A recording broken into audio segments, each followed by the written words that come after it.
on discursiveness in reading.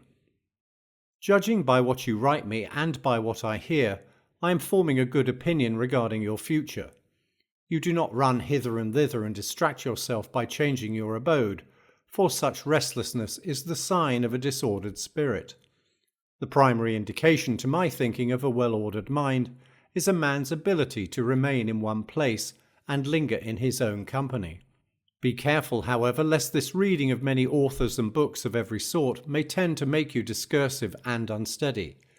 You must linger among a limited number of master thinkers and digest their works, if you would derive ideas which shall win firm hold in your mind. Everywhere means nowhere. When a person spends all his time in foreign travel, he ends by having many acquaintances but no friends.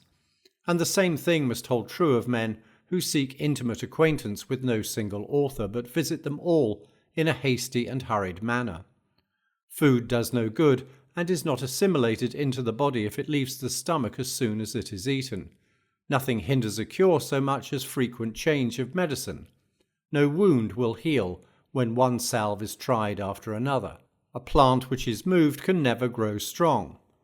There is nothing so efficacious that it can be helpful while it is being shifted about.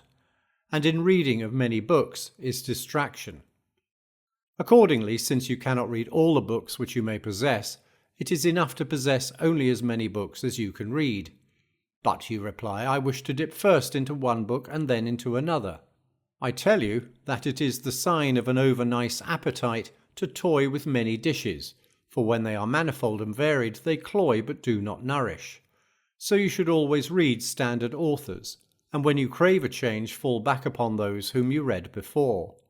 Each day acquire something that will fortify you against poverty, against death, indeed against other misfortunes as well, and after you have run over many thoughts, select one to be thoroughly digested that day. This is my own custom. From the many things which I have read, I claim some one part for myself. The thought for today is one which I discovered in Epicurus, for I am wont to cross over even into the enemy's camp, not as a deserter, but as a scout.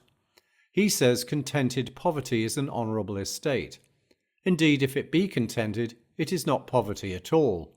It is not the man who has too little, but the man who craves more that is poor. What does it matter how much a man has laid up in his safe, or in his warehouse, how large are his flocks, and how fat his dividends, if he covets his neighbour's property and reckons not his past gains, but his hopes of gains to come? Do you ask what is the proper limit to wealth? It is first to have what is necessary, and second to have what is enough. Farewell.